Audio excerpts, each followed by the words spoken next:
Shalom, I am Rabbi Shaul Praver. You're watching Rabbi Rock. Last time I spoke about the fact that there are more Jews today living in the state of Israel than all of the countries in the diaspora combined. The population of Jewish people in Israel is growing. The population of the Jewish people in the diaspora is shrinking. Very high levels of intermarriage, 52%, is causing our population to shrink. How are we going to reach out and extend a branch from the tree of life to our people at this time? I spoke about Hebrew being a galvanizing force in preserving the Jewish people as a people, a unique people, having a unique heritage. That's what the state of Israel has, amongst other things. Of course, the observance of the Torah, the holidays, the mitzvot, is the most powerful way of bringing Jewish people into their heritage and preserving families into the future. However, not everyone is religious. It would be good if America's Jews observed one mitzvot at a time, and we're on some kind of program to observe a little bit more, so on and so forth. Many rabbis are out there talking about this, but this is something new. The campaign for Hebrews to speak Hebrew, to bring Hebrew back into literacy and in the community. How can we do it? We can do it because of technology.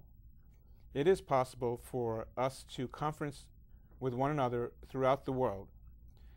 Web TV is right around the corner.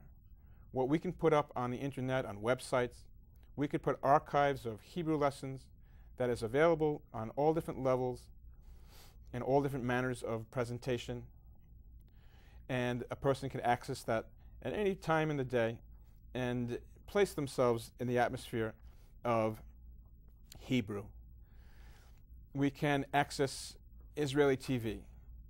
We can have a conference with somebody from one end of the earth to the next. And it's just a matter of time before meetings will occur where the presenter of the meeting will be in one box on the screen, and all the participants in the meeting will be in other little boxes around the screen.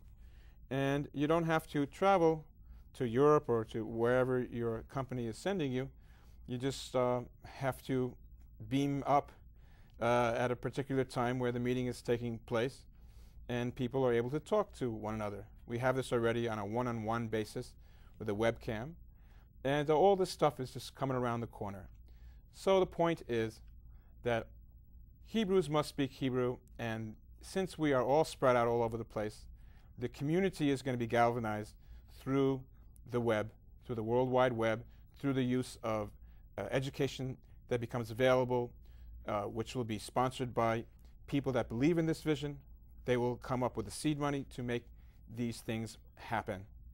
And I know that this is important, and if you're watching and you have an interest, if you know how to teach the language, we need you.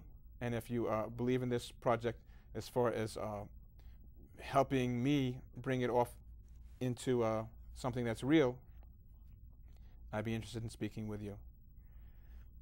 You're watching Rabbi Rock. Hebrews must speak Hebrew.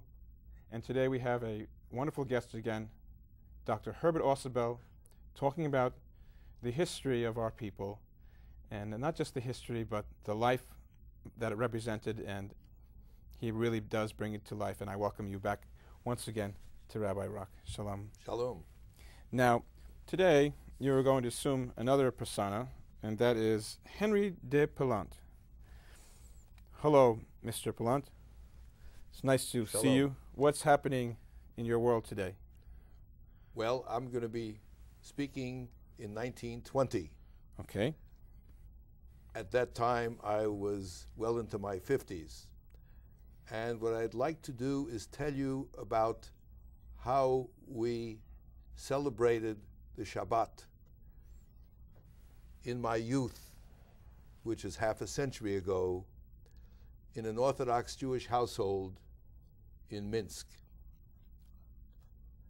I was the youngest of 8 children, of my father, Yehudi, and my mother, Alka de Pelon. I was the grandson of a convert to Judaism, whom some of you may have learned about, a French colonel in the Napoleonic Army who was taken in and hidden and nursed back to health after being mortally wounded, and who then converted to Judaism after studying the tenets of the faith, and then raised a Jewish family. And so I am his grandson. As I mentioned, I was the youngest of 8 children. My father was a baker, considered the finest baker in all of Minsk. Now you may say, finest, maybe a little of an exaggeration.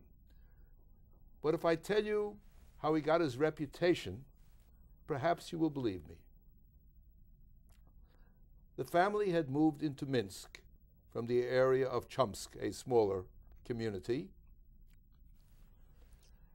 And my father had studied baking. And he wanted to be not just a baker, but a baker extraordinaire. Well, to do this, he would need the finest rye and the finest wheat. Now, the family was not well-to-do. We had a little over 200 rubles to our name. Now, mind you, I was not born then. It was my father and mother and my 3 elder siblings. 5 other of us had not yet been born. How much is that worth today? Rubles? Well, I don't know how the Russian currency has changed. Last time I was in Russia, that would be about $150. That's it? That's it. Wow. In any case, he traveled to farms distant from the city and purchased from the peasants 5 wagon loads of the finest rye. And then he went to the mill, which was located on the other side of the river, and had the workmen prepared to grind that rye into flour. And the peasants were supposed to deliver it to the mill. Well, this was at the beginning of March. Now, beginning of March in Minsk is cold weather, but this was a milder winter than usual. The peasants properly should have gone upstream to a bridge, crossed the river, and brought it down. But they figured, save time, the river's frozen, we'll go across the river with the wagons. And that's what they did, the shortcut. So here they are with the 5 wagons going across the river, and they've gotten practically to the mill. Not more than 15 feet for the lead wagon. Clunk right through the ice. I'm there in the mill and I'm hearing Gebaltas screaming. I rushed out to see what's going on. 5 wagons are at the bottom of the river. Well, bottom? You see, it wasn't that deep at that point because the top of the wagon was not more than about a foot below the water level. Nevertheless, they're below water level. Anyway, I and the mill hands, we rushed over. We managed to get all the peasants out of the water. We even got their horses out of the water.